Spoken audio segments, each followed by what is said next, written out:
চৰাই এজনী পৰি থকা পাইছিলোঁ, তাকে ঘৰলৈ লৈ আহিলোঁ। দুখ পাইছে বুলি ভাবি দৰৱ পাতি কৰি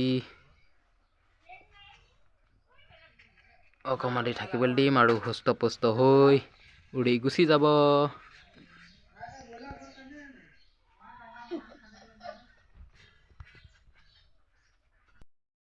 আৰু অলপ পিছত চোতালত উলিয়াই দিম, মাকৰ লগত উৰি গুচি যাব।